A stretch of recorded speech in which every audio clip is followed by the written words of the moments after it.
Hello, everyone, and thank you for joining us. Today's session is Expert Panel Insights, What's Next for Self-Storage in 2025, featuring Storable's own Chuck Gordon and panelists Andrew Capranos of 10 Federal Storage, David Cooper of Storage King, and Cliff Hite of Space Shop Self-Storage. Before we dive into today's discussion, just a few quick housekeeping items to ensure everything runs smoothly. The webinar is 60 minutes in length, so we'll make sure to keep things on track and cover all the important parts. We are recording this session and we'll be circulating the recording after the session ends by email. If you experience any technical issues during the session, please use the chat feature to reach us. Far and away, the most common issue we see is audio quality issues. If that happens, click on the phone call option on your audio tab. We encourage you to engage with us by submitting your questions as we go along. We'll have time for a Q&A session towards the end, and we'll do our best to address as many questions as we can. If we do not get to your question during the session, we will follow up via email. Now that we've got that out of the way, let's get started. And without further ado, I'd like to hand it over to Chuck Gordon, Storable CEO, and today's moderator of the panel. Thank you, Holly. Welcome everyone to our discussion on what's next for self-storage in 2025. As we head into another year of rapid change, staying ahead of the curve is more important than ever. The industry is facing a lot of new challenges and opportunities, and understanding how we address those will be huge for everyone's operation next year. My name is Chuck Gordon, and I'm the CEO of Storable. For those of you who don't know, Storable is the most comprehensive end-to-end technology platform in the storage industry, with more than 33,000 facilities using our FMS software and more than 46,000 facilities using at least one of our products. It is my absolute pleasure to serve as your moderator today.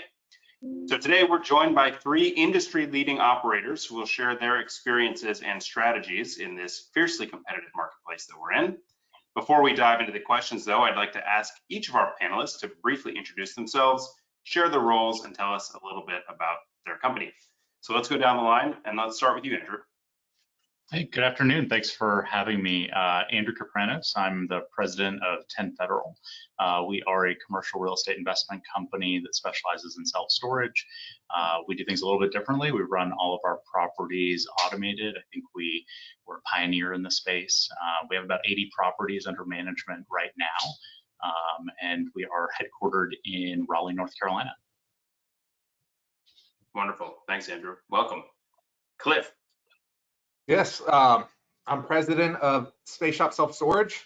Over the past decade, we've developed over 100 storage facilities, transacted on a few, and between our management platform and own sites, we currently have 50 sites operating with another 10 of our own sites under development. We're based out of Sandy Springs, Georgia, and run mostly Class A 100,000 square foot facilities has been our bread and butter, manned facilities. Great, thanks Cliff. And let's close it out with you, Dave. Hey, thanks Chuck, and hey everybody, my name is Dave Cooper. I'm the Director of Operations for Storage King USA. We operate 165 locations in 19 states. Our corporate offices are based in Midtown Manhattan. I am based in Southwest Florida, Cape Coral. Beautiful. All right. Without further ado, let's get right into it, guys. So we've got a number of different topics we're going to discuss today. The first one is adapting to market shifts. So the first question I'm going to ask is, as we move into 2025, what are the biggest market shifts that you're anticipating, and how are you preparing your business to address them? Andrew, I'm going to start with you on this one. Sure. I think the biggest thing is, the 2024 presidential elections behind us. I think that there is still a degree of economic uncertainty out there. I think we're seeing pricing sensitivity, continuing to see that. That'll be a theme for 2025 as well. And just increased competitive pressure. We've seen some industry consolidation. There was, a few mergers that have happened, and I think we'll continue to see that. And then just, when I'm looking at from a consumer standpoint, I think we're going to continue to see evolving customer preferences. So increasing demand for remote hybrid management, I think is going to be a theme that we'll see over the next year. Got it. And what do you think is driving that increased demand for remote or hybrid management? Yeah, I mean, there's a few things. One, it's going to be, if you look at the competitive pressure out there, the truncated demand and, softening of street rates, and people are looking for a solution to, increase their NOI. And remote management is it has a lot of different solutions to be able to do that. And then, looking for what's the most efficient way to run your properties? How can you increase customer satisfaction with having less people doing the same amount of work? So I think that you'll see that over the next year. Got it. So you meant more from a storage owner perspective versus a consumer preference. Yeah, correct. That makes sense. Got it. Okay. And then I guess with this rising competition that we've seen in the industry, how are you adjusting your strategies to ensure sustained growth, Cliff? The rising competition, it's been tough, right? We've definitely attempted to lock down our lead generation sources and close every lead. But with rising competition brought falling street rates, which brought increased pressure to secure every customer at a higher rate. And for us, it's about continuing to pick locations that are on main and that will naturally drive people to them and try to avoid the rate competition in the markets. Got it. So do you feel like there is something unique you can offer that will make someone pay more for your properties? Yes and no. There's definitely a consumer base that is looking for just the cheapest product out there, and then there's the consumer base that's looking for ease of access, ease of ability to rent, a nice, clean, modern facility, and so we don't lump all the consumers in one bucket, but if we can get enough natural churn of a consumer that values the product we build, we feel like we've won. Makes sense. Makes sense. Okay. And speaking of consumers, Dave, how do you see customer demands and expectations evolving in 2025, and what are you guys doing to meet that? Gosh, I think we're seeing customers, they want to have the ability to rent 24/7. They want to be able to move into their space without having to interact with personnel, while still wanting somebody available if they have questions, concerns, or needs. Initiatives that we've implemented going into 25 are just expanding our signage to incorporate QR codes to assist customers with everything from renting a space, making a payment, leaving a review.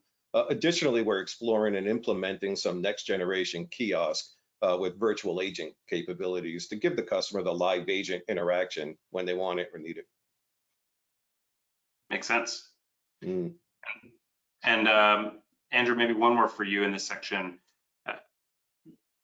How do you balance the need for operational flexibility while maintaining high standards for your customers across your remote operations? I know that's a hot topic today. I mean, how do you make sure that the businesses, or you're treating your customers the way that you would if you had someone there? Yeah, no, I think that's a good question. It comes up a lot. And I would say that remote management is, it's very difficult to do well. So it requires a lot of, I take it as a three-pronged approach. I always talk about the technology that we use, the process and the best practices, and then also the people. And, the combination of the three really helps with that, maintaining high standards. But when it comes to just some easy stuff, one, just because you don't have someone on site doesn't mean the site is not being watched. So you have to have robust security measures on your sites, especially if you don't have a physical person there sitting behind the desk. Like, you need to be able to monitor, see if there's something going wrong. Did someone leave abandoned goods in the drive aisle, stuff like that. Using some sort of cloud-based management software is, really key. I would say access control also, like figuring out how customers, and Dave brought up a good point, is, customers want to move in and out in a frictionless environment, and they don't want something to kind of impede that in any way. So, you have to focus on the fundamentals and doing them very, very well and making it replicatable. That makes sense. Makes sense. Okay, and then Cliff, maybe just one more for you here. Have you seen any geographic or regional trends of note in your operations kind of in the last few months and looking forward to next year? You know, we operate in a small geographical footprint. We're in the eastern Midwest, up in Ohio. We're in Virginia, Georgia, Florida. You know, we've definitely seen strength continue in Florida in terms of rate and movement velocity. And as we get up into Ohio, we've seen you know, strength in certain markets and overdevelopment in some markets. And so it's really more about less geographical region for us, and that we're seeing some oddities. It's more about the local market and where overdevelopment has happened as to where we're having to really shift into low rate strategies to acquire customers. Got it. Got it. What percent of your stores would you say have kind of an overbuilt dynamic going on? Probably about 40% right now have that dynamic going on, and it may not be truly an overbuilt dynamic within that market. It might be a market, you know, 7 miles away, 10 miles away, that has a little bit of overlap where people are, you know, some operators are dropping rates, and it's starting to affect our market for acquiring the low cost shopper. Got it. Got it. Makes sense. Interesting stuff. Okay, let's go ahead and move on to our second category, and that is the concepts around leveraging technology for growth in 2025. And so I'm going to kind of go back to similar actually to the question that Andrew just answered, but I'm going to ask Dave, how do you balance automation with a positive customer experience? Because you guys do some remote, some in-person manned facilities. So actually, we have very little remote, and that's a challenging item to achieve. I think you know, again, it's just leveraging off of having a hub and spoke model, not truly fully remote, giving the customers an avenue to be able to get their questions answered and taking care of them, and having somebody at least in the market that can be on site in a pretty short period of time if needed to assist with in-person needs of a customer. But again, the remote managed model is something that we have very little of at this time, but it's something that we're definitely venturing into in 25, and we'll see more of it. Got it. Got it. Okay. Andrew, what new technologies or innovations are you particularly excited about as we look to 2025? Ooh, yeah, lots of stuff on the horizon. Really excited. So artificial intelligence has been, you know, kind of a buzzword of sorts in the industry, but you know, I can't think of a more, you know, larger, more consequential advancement in technology since the internet. And I think, you know, those who adopt it quickly are going to be those that get ahead. We're seeing some of that enter in the self-storage space already with, you know, AI chatbots, virtual assistants, things like that. But you know, I think we're leveraging that right now to do some things internally, but also like to improve the customer experience, make it personalized, improve operational efficiency, reduce cost. And then, you know, data science, I think, is something else that we're really bullish on, making sure that, you know, we're aggregating data from the right sources, we're cleaning it up, and we're building out models to help us drive decision making. So, you know, we can talk all day probably about data, but I would say those are the two big themes that I see as the automation, artificial intelligence, and then, you know, using data strategically to help drive decision making. Got it. Makes sense. Yeah, we're definitely all excited about the potential impact of AI, and we've got a few exciting things coming on the Storable side next year too. So it'll be exciting to see how everyone takes advantage of those new tools. Cliff, how about you? Anything on the new technologies you're excited about? You know, to build on Andrew's point, I do think the newest technology that's still emerging that we'll yet to see how it's going to play out is utilizing all of the data that we've gathered over the past decade and leveraging AI to help us analyze and help us look at trends and help us look at how we can do better. How can we better acquire customers? How can we better give out rate increases? How can we better set rental rates? And I think we're just at the start to that future. And in fact, we're going to be investing a lot in that into 2025 because I do think that technology is what's going to continue to propel us forward. In terms of on the ground technology. We continue to tweak and fine tune rental processes for after hours or before hours rentals so that there's little involvement with staff. We're looking at automation of collections with AI tools where the collection agent isn't necessarily a person, but it sounds like a person. And so we're at the forefront of looking at those items, but I do think into 25, those are going to be game changer items for those that can get it done. Definitely. Yeah, that's there's a lot of interesting stuff going on in the AI frontier. I fully agree with that. Okay, so you did just talk about some data related things in your answer there. So I'm curious, how are you using data to drive decision making in your business in general today, kind of prior to having AI analyze it all for you? And what are your kind of key metrics looking into next year? For us, it's about income, right? We're starting to look at trading occupancy for rate in markets that make sense, and no longer looking at just saying that the property should be 95% occupied and get whatever rate we can. We're starting to use the data that we have and manually looking at how can we maximize the income of the property. And so we're using that more so than ever as our key metrics. Got it. Dave, how about you guys? Yeah, no, I'd absolutely have to agree with Cliff. We're using data to assist in driving the pricing and increase strategies, promotions, unit conversion opportunities. We're using data, again, just how do we maximize the revenue with each customer, and then with everything we have on the facility, whether it's unit conversions. It's not necessarily about being 98%, it's about maximizing the revenue with what we have and then building on it from there. Absolutely. Got it. Makes a ton of sense. Okay. All right, let's go ahead and jump into our next topic.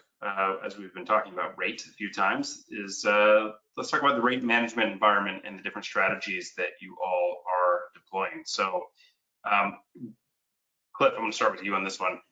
What existing rate increase strategies have been the most effective for kind of doing what we're talking about here, balancing revenue growth while we're keeping high customer retention? How have you guys struck that balance? Yeah, so we're not a one size fits all across all of our properties. To put it in a couple of different buckets, if we're in an ultra competitive environment, we're going to play that ultra competitive game. We're going to get the rental at what used to be half of market rate to secure the rental, and then adjust that with existing customer rate increases. Those ECRIs can, in our environment can feel high. We try to get up front with a consumer and tell them that it's a promotional rate when they move in, and then push their rate up between 75 to 100% 4 months after move in. And so we'll do that in an ultra competitive environment, and a environment where we are not seeing that competitiveness of rate. We're not going to be the market driver to bring it down. We're going to continue to run a storage business in the more traditional sense, getting a more traditional rate with a more modest ECRI, 4 to 8 months thereafter. And our ECRI cadence really depends on seasonality and the time of the season it is. Are we approaching a high move-in season? Is it the winter? Did they move in the summer? And so we're looking at 60 different data points across every consumer to set that ECRI to try to maximize their length of stay. Interesting. Yeah, that makes sense. So those situations where you're having to compete with with other operators who might not be transparent about the fact that it's a promotional rate and they're going to get after 4 months 100% price increase. How are you guys doing that? Because you're being transparent, but others might not be. We spend a lot of time training our property managers and that sales tactic. And this is where I think at least on our front, we like having people in the store to explain this promotion to the customer and explain it that, when you go down the street, they might not tell you, but it will happen the same. And so we're just upfront with them, and we do lose some for it. But to be honest, I would rather sleep well at night knowing that they knew it was coming instead of surprising somebody with a 100% rate increase. And if we lose, 10% of the potential consumers for it, I'm okay with it. Yep, that makes sense to me. Andrew, how about you guys? What's your approach to this? Yeah, so we, like Cliff, don't paint with a broad brush here. We don't have a one size fits all. So I'd say every decision we make is backed by data. So we want to ensure our strategies are precise, they're effective. We've developed a pretty comprehensive revenue management platform. So we ingest data from multiple sources. We purchase data, we aggregate our own data, clean it up in our data lake, and then our team builds out visualizations, predictive models that help guide in those decision making. And what I can say is that through building our models, we can have predictable outcomes. So whether we're raising rents or street rates or implementing ECRIs, we predict outcomes with confidence. We analyze factors like customer tenure, behavior, market trends, and bottom line is when we raise rates, we know what will happen, with a high degree of certainty. Just through aggregating data over a period of time and analyzing and looking at different market forces. Got it. And what would you say some of the key? It sounds like you're using lots of different data points, but what are some interesting or unusual data points that you guys use in your revenue management that others might not know about that you're allowed to tell us? Yeah, no, I can. I'll share. Just so you guys know, we've always been an open book. I'll probably get in trouble for saying this. I don't want to get flooded with requests, but I mean, we give tours of our office. We invite people down. Competitors have come, seen what we do, and we think remote management's the future. So we're helping others on their journey to help modernize their operations and run more automated fashion. But in terms of data points, I mean, there's a few cool ones out there. We definitely look at all the main ones that you would suspect, like supply factors, household income, things like that. Probably one of the cool things that we look at is pricing velocity, is the metric that we're calling it internally. So we not only measure our competitors' street rates, but we're looking at how often they adjust their street rates. And we're looking at that as a leading indicator of operator sophistication. So if someone's adjusting their street rates on a frequent basis, multiple times a week, we lead that to believe that could be a top tier operator. So we're not only using that from a pricing standpoint, but also from our acquisition modeling. So we're a real estate investment company. We're out there buying assets. We bought a bunch of assets this year, raised a bunch of money to go out and buy assets for next year. And we're developing, I think we have something like $50 million of Class A development under construction right now. And we're using data to help guide those decisions, and what markets we should be in, what competitors should we be acquiring. So we're looking at, pricing velocity is one, but we're also looking at Google. Like we web scrape Google for our competitors to see where they rank organically, how many reviews they have, what's the velocity there, and we use those as leading indicators too to measure operator sophistication. And so if the operators around you are more sophisticated, what do you do to rate versus if they're less? Yeah, I mean, that's going to drive similar to what Cliff mentioned, right? So we're going to adjust in markets where we have to be more competitive than others. But in a lot of our markets that we've entered into, we're the price leader. So we're the ones dictating the price. And it's funny, we'll track competitors that when we raise rates, they also raise their rates, which is kind of a fun phenomenon that we track. And that's what we'll do. So, we're looking at rates on where we can be the most competitive, where we can deploy capital to get the best ROI on our investors' money. Got it. Makes sense. I guess maybe a different way of asking kind of similar questions, Dave. I'm curious, how do you guys approach determining the frequency and percentage of rate increases for existing customers? I'm going to say all of the above with what Cliff and Andrew just spoke to. I think Cliff touched on something important, and that's being transparent with the customer, letting them know that they're entering into a contract at an introductory rate or a promotional rate. Just really short story. I was recently at a facility and a customer had come in and they were there to rent a 10 by 20. They had just been up the street and received a 40% increase from a competitor. And, you know, we looked at the customer and said, you know, we have to be transparent with you. The same will probably happen here, maybe not after 2 months, but it's pretty standard in the industry to pass along an increase after a specific number of months. The customer took a step back and thought about it for a second and said, you know, you're being upfront with me and you've told me on the front end, so I'm going to rent with you anyways. And they did. I can't say that would always happen, but transparency is key with the customer.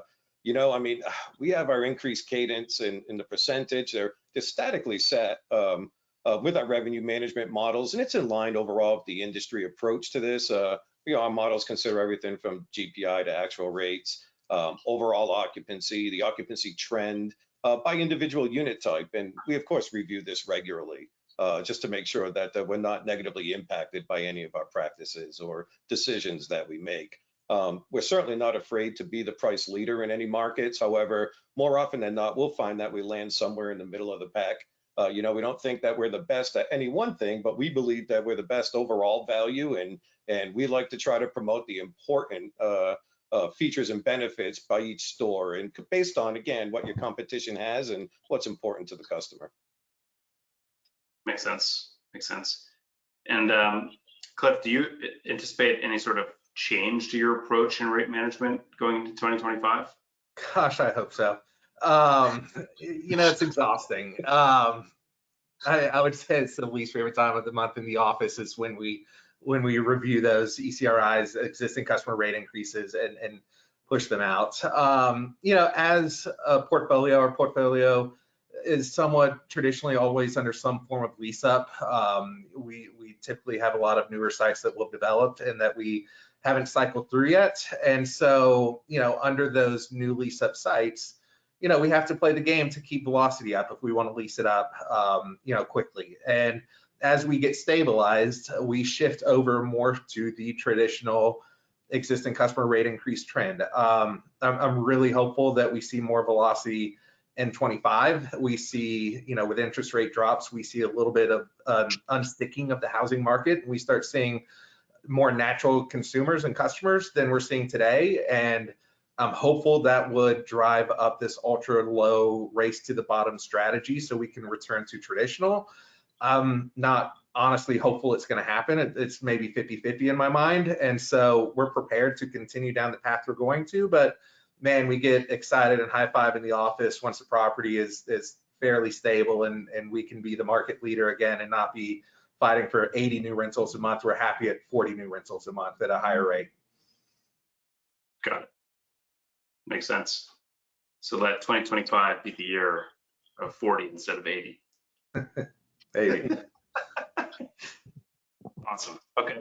All right. So let's move to our next topic, which is resilience and risk management. So some of your portfolios were impacted by natural disasters such as hurricanes, especially with Helene and Milton recently. Dave, what lessons have you learned from those experiences, and how are you incorporating those lessons into your 2025 plan? Chuck, I'm your guy, being based in Southwest Florida, having gone through 3 in the last 2 years. You know, have a plan that's ready to implement on command. A good disaster plan should include and lead with the safety of your team members and your customers. Anyone that's been through a hurricane knows that the chaos on the ground is going to start days before the storm actually arrives. Safety for people, you know, close your store. Employees can prepare and evacuate, clearly communicate and email in the time and day when your store is going to close. Your customer is going to need chance to come to their store, to their facility. Chances are they need generators or other emergency supplies to prepare for it. Again, close your facility and ensure your doors, gates, and small and loose items, including trash cans, are all brought inside. Have a hard copy of a rent roll, manual leases. You know, power could be out for an extended period of time. You don't want to not be able to conduct business post-storm if the only thing wrong was you have no power. Certainly have if you have any electronic equipment, anything on the ground, that we want to lift that up. I've seen a facility with 3 feet of water throughout the entire facility, and They needed to, it was a climate controlled building, so they needed to remove all the sheetrock and insulation. They had to evacuate and ultimately vacate over 300 units in order to accomplish that. So you can imagine what that looks like, right? Have a plan to clearly communicate with all of your team members that are affected by it, and just ensuring that they're safe and everybody is safe after the storm, and then a plan to get back to the facility to assess the damage and determine how quickly you might be able to reopen for your customers. And I think one of the biggest lessons was have a plan B. You might be, again, down for several days, and if it's an incredibly severe hurricane, you might not be able to leave your area. You might not have cell phone communication, and that could go for days. So have a plan B, someone else that can either check on them and or check on the facility in case your primary team member is unable to do so. You know, we encourage all of our team members to keep flashlights with fresh batteries, your cell phones fully charged, extra gas on hand. We also have arrangements that we make for post-storm to bring supplies into the affected area. You're not going to find those supplies within miles of where it makes landfall. So you need to be sure that you have teams that are ready to descend on the area as soon as they're allowed in to bring those supplies in and help make any necessary repairs or cleanup to the facilities. It's a very difficult and stressful time for everyone involved. But if you have a proper plan in place, and not just a plan, but all of the components of the plan are ready to go, right? I mean, having a generator as part of your plan is great, but make sure that you service it, you check it. It's going to start on the first pull. If you haven't had it serviced in 5 years, you might find out that it won't start. And you don't want that to happen right after a hurricane. So just again, just staying diligent with your plan and all of the components of it is key. You need to have that. We learned that a long time ago and feel very comfortable that we have a pretty well tweaked process, if you will, that works great for us. And I'm guessing that this whole emergency preparedness plan is not something that is executed in the 3 days before the hurricane where the forecasters tell you it's coming. So we tend to play that by ear. Typically, we give 12 to 24 hours advance notice. We will usually secure our facilities and lock them down probably 12 hours earlier than most employees want us to. But again, with an emphasis of, hey, our employees also need to go home and shutter their houses. They may need to evacuate. We can't wait until we start feeling tropical storm force winds before we're going to ask people to close and go home. So we do it early, again, by some measure earlier than we should, but safety is paramount. We just want to make sure everybody can take the proper steps personally and be able to take care of themselves with their families first. Got it. Makes sense. Makes sense. And this is something that you guys plan for all year long, right? I mean, you have these plans ready to go. It's part of your standard operating procedure. You're not just last minute figuring it out. Absolutely. Hurricane season's June 1st to November 30th. And by June 1st, we'd like to have all of our measures in place, tested, checked, and ready to go. Smart. Really great advice there, Dave. Thank you. 9 more days, Dave. Exactly. Almost over. Andrew, how about you guys? We're operating in a remote model, slightly different flavor. I mean, how do you think about emergency preparedness? Yeah, so similar to Dave, I mean, we have a comprehensive disaster recovery, business continuity plan. But, I've been in, similar to Dave, I lived in Florida for 25 years, so very well versed in natural disasters. And, 8 of those years I was in the storage industry, another operator, and legacy model where, you had a manager at each location. And, so I feel David's concern about the employees on site and making sure that they have time to prepare and make sure they're adequately supplied and things like that. What I will say is that benefit of the remote model is I no longer have those, or very, very limited in terms of employees in the field. I have some employees that oversee 6 or 7 properties. So, really they try to keep our properties up and maintained, I'll say disaster ready at all times. So, making sure there's no loose items or anything around the property. But, I'll go back to my earlier point of just because you don't have someone on the property doesn't mean that the property isn't being watched. So you have to have the technology infrastructure to be able to monitor your site remotely, whether it be internet connectivity, being able to monitor your properties remotely. Is the internet on? Is the power on? Are the cameras working? Gosh, we have some drones at some locations that we can fly around and make sure things are where they should be. So having that technology infrastructure also helps us respond faster than, if I were to send one of our maintenance technicians out to a certain property that might be more remote. I can quickly see I have good camera coverage. I have monitors over my climate control.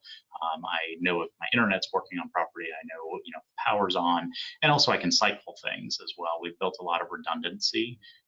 Having done this at this point, remote managed longer than anyone else, we've made a lot of mistakes. I'll say we've learned a lot of things throughout the way. So, we've kind of been able to find a secret recipe for how to run these things remotely. Got it. So will you actually shut or close down the properties at all during a hurricane, or you just leave it? So, if we have power outages coming down, in terms of shutting down the property, if there's a life safety event, of course, we'll shut down a property. If our power goes out, the gate automatically opens, so to prevent any sort of life safety events. But in terms of shutting it down, there's really not a whole lot to be shut down. We're not going to be chaining fences or anything like that. We'll leave them open in case there's an emergency vehicle that needs access to it.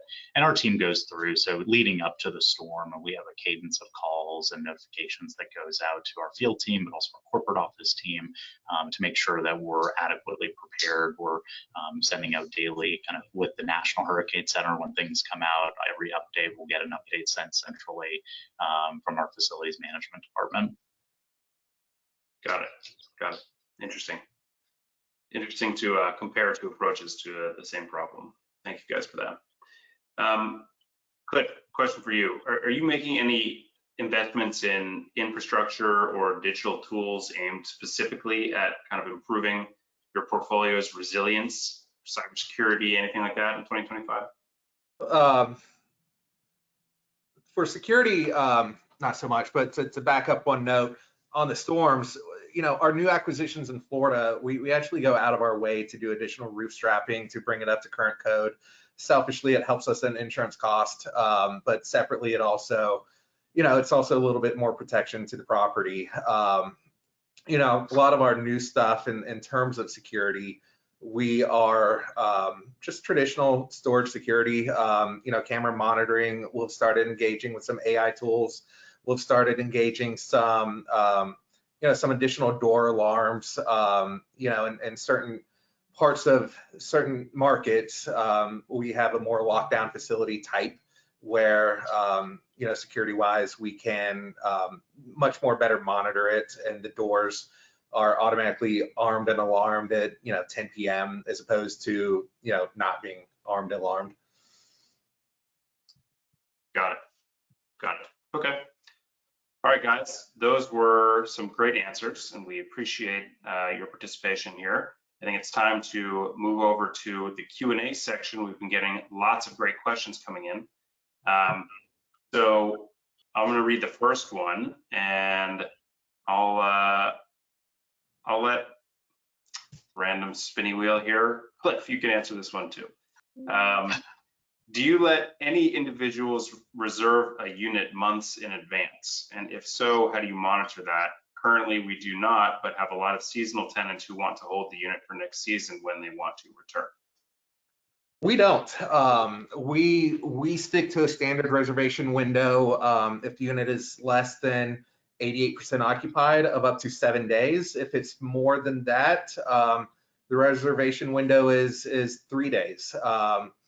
And the reason being, we hate to hold a unit for somebody that's a maybe, and we push them to rent there, then and now, and might give a little bit more of an aggressive promotion to get the lease signed than giving a 3-month reservation window. And we run into this a lot in college markets where parents know their kids are going to need storage, and they start calling us in February asking to reserve the unit because they know that every facility is going to fill up. And the part of the true answer to that is also we haven't adjusted our rates yet in February for college students. We're pushing those in March and April, and so we don't want to lock somebody in at a non-college move-in rate, and we don't want to withhold a unit from a potential long-term user that's not a 3-month user. Got it. Makes sense. What would you do if it was like a situation where someone wants to store a boat, but they want to use it all summer and they want to put it back in after, but they don't want to pay for 4 months of rent during the summer? They're welcome to take that risk. There might be a user that will move in January and just stay forever. Got it. So just keep renting is the answer. Keep renting. Always be renting. I like that. Okay. All right. Andrew, let's go to you with this one. With the increase in larger promotions and larger gap between web rates and walk-in rates, are you seeing more rate matching or adjustments for existing customers? That's a good one.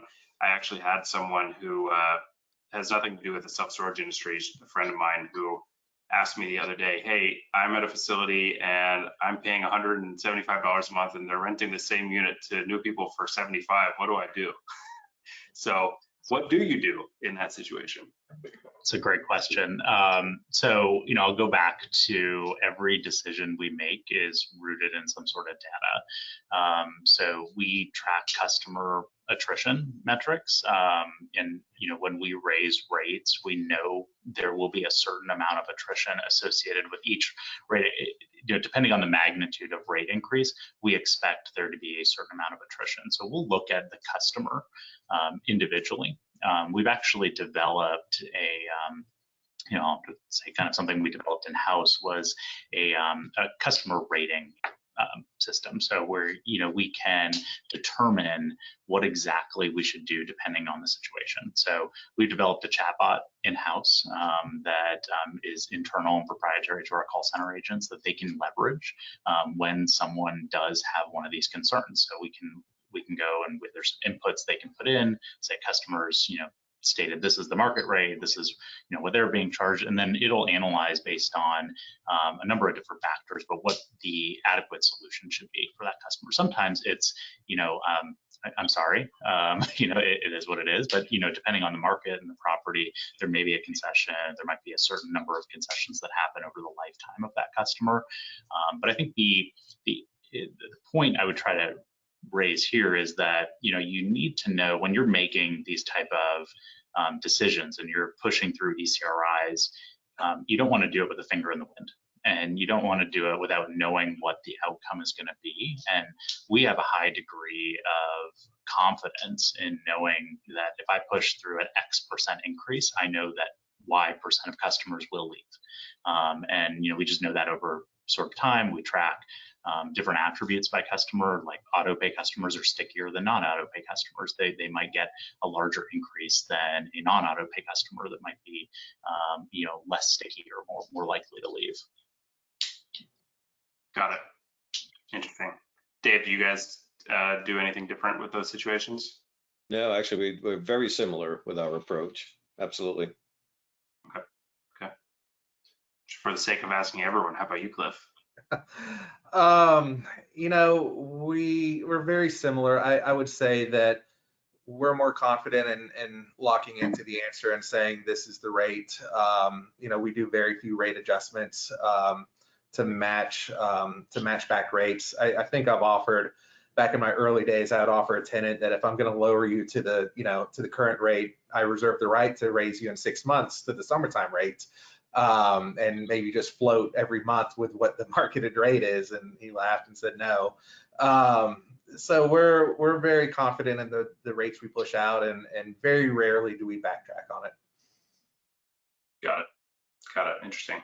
So it sounds like you guys are able to pretty much deal with this without it being a major issue, and that really people don't probably move out in droves like some might think. I think people get sensitive to like edge cases too. Like there may be that one customer that calls in and kind of makes a stink, but it's not necessarily a major theme. Like I think the amount of customers that, when they get a rate increase, the first thing they do is go to your website and shop. What are you charging your current tenants? I think that percentage is small. I think it is a real thing. I think there are customers that do it, but I don't think that it is this kind of global issue out there that every time you pass a rent increase and we would know that, because we track call reasons and why people are calling, and we just don't see a huge lift in that concern.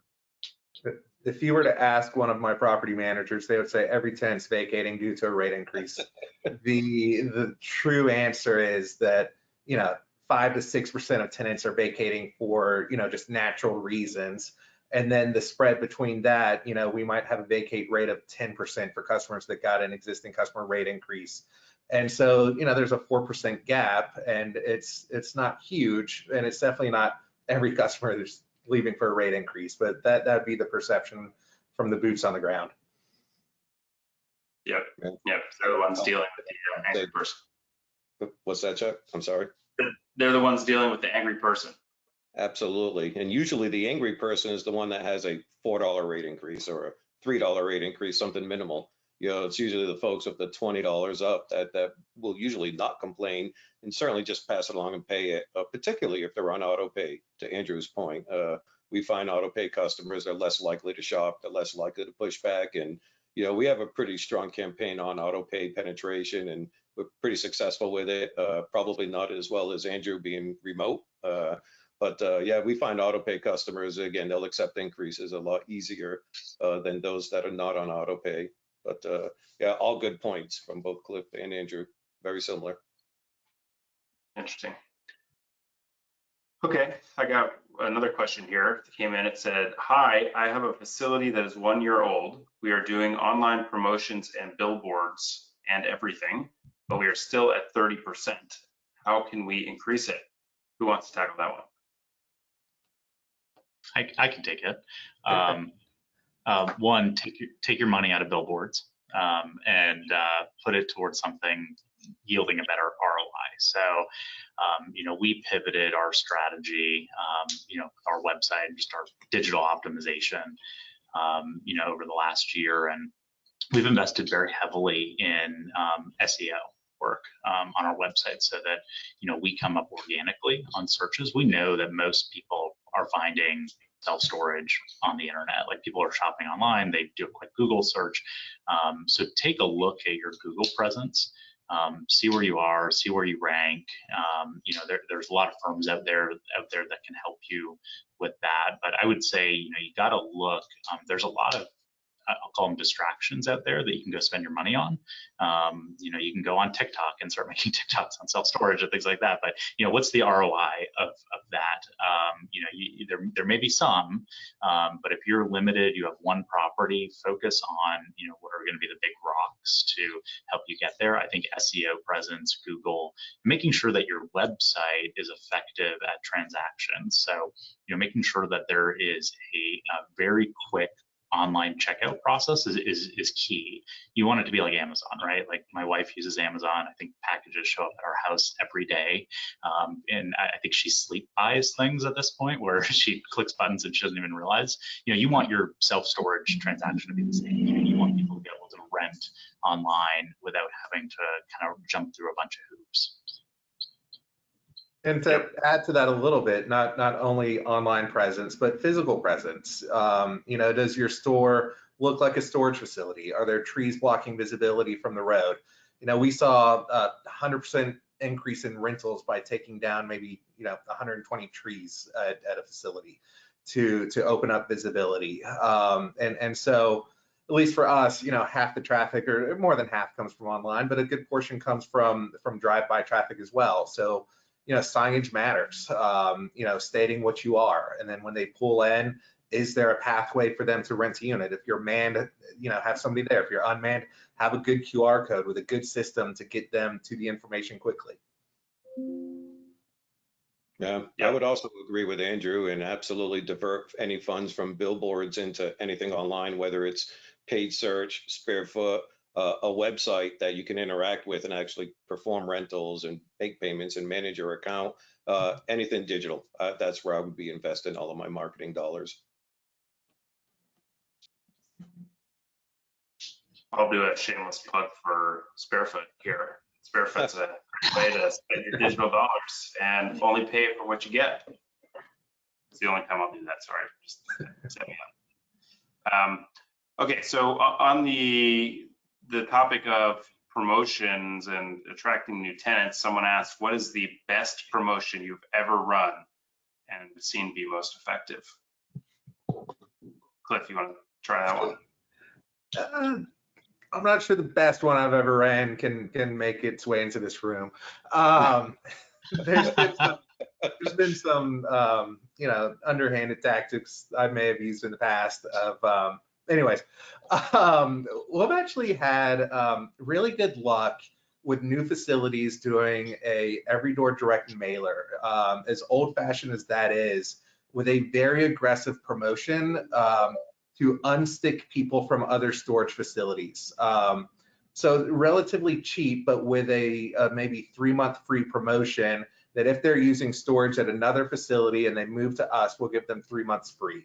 It shows us that they're already a consumer in the market, and typically on a promotion like that, we'll get 40 to 60 new renters to take advantage of that during a lease up.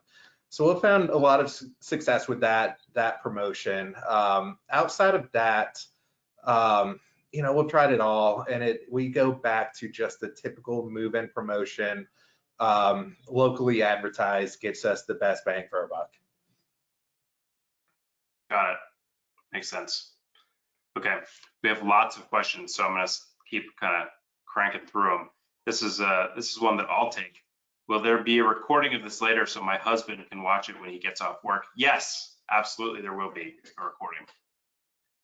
That's me adding value to this webinar.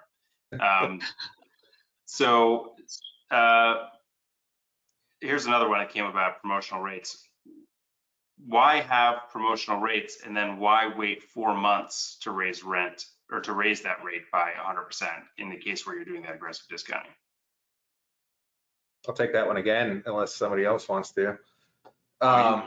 The unfortunate thing that we're running into is our competitors are offering it online, and they're not putting a disclaimer down below saying this is a promotional rate. And so if you're blindly shopping storage and you're looking for the lowest rate, you're going to pick the lowest rate, not knowing that it's going to increase by 100% after 4 months. And I think hopefully there's consumer education that's going to naturally happen in 2025 as friends and family tell their friends and family about what's happened and consumers start asking the right questions. Until then, if you're competing for that low rate customer or the value customer, that's the game that unfortunately we have to play right now. Makes sense. Yeah, I'll just add, or Chuck, can I just add on that? I think something that we look at is like the sensitivity to price versus promotion, and which demographics and certain properties and markets are more sensitive to a market rate or a promotion, and which one of those drives the results in underlying demographics and things of that nature. What we found is effective and kind of goes with what Cliff and Dave were talking about with these existing customer rent increases that happen very shortly after someone moves in is we've gone and promotions have done X amount of months, 50% off, 25% off, whatever. And then essentially it's a built-in rent increase that happens automatically. So we see that as effective because one, it's very transparent to the customer that like your rate will go up after X amount of months of this discounted rate.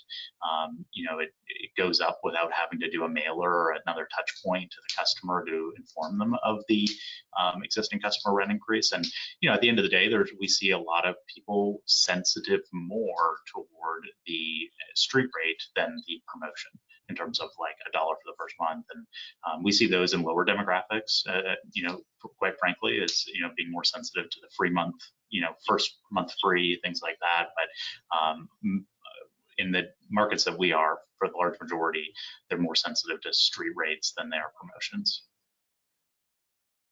Got it. Okay.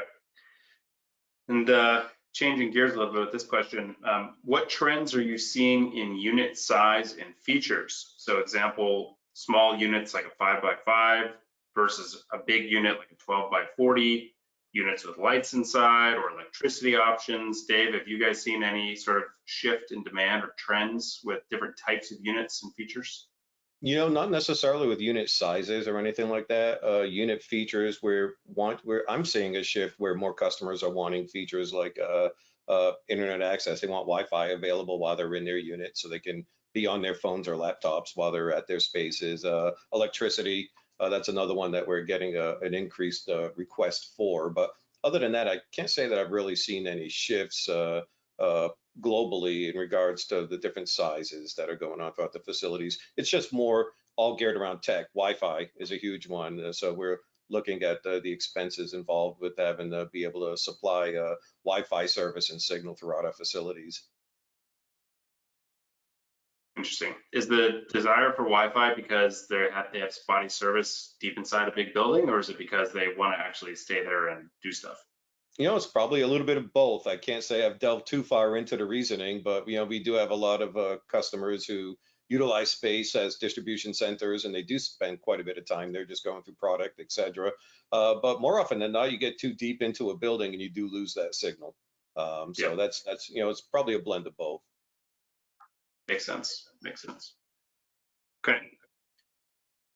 How about this is a little bit of a report card question. I just opened my first facility on October 1st and have 22% occupancy already out of my 98 units. Would this be considered average or a slow start? Cliff, what do you think? Without knowing the market, it's very tough to know it, to be honest. But 22 units out of nearly 100 units and 2 months. I mean, that's some solid velocity. That's my take too. Pretty good. Keep it up. You'll be full soon. That's right. Okay, so let's see. We probably have time for one more question. So I'll ask this one, and everyone has to answer it for their own. What is the average length of stay for your tenants? Dave, let's start with you. I believe the last time I looked, it was 15 to 18 months, I believe. Don't hold me to that. I'm guilty of not checking. But When we look at our stabilized properties and not our lease-up properties, we're 18 to 19 months. similar, Andrew? Yeah, 2 data points. One is overall, we're about 18 months, but what's cool is our auto pay tenants stay on average about 10 months longer than our non-auto pay tenants. So just food for thought when you're looking at auto pay out there, ours stay about 10 months longer than our non-auto pay tenants. Interesting. Yep. That is a great piece of advice for us to end with here. So I will thank all 3 panelists again. Cliff, Andrew, Dave, you guys were awesome. We really appreciate you joining us today and sharing your insights about the storage industry and operations. Again, thank you to everyone who joined us for the webinar today. It was really great, and we will get the recording out. Holly, I'll pass it over to you to wrap us up. Thank you, Chuck, and thank you everyone for joining us today. We will be sending out the recording for the panel. If you have any questions and you'd like to chat with us further, please reach out to us at domore@storable.com, and we'll look forward to talking to you guys soon. Have a great day, everybody. Thank you. Thanks all. Thank you, everyone.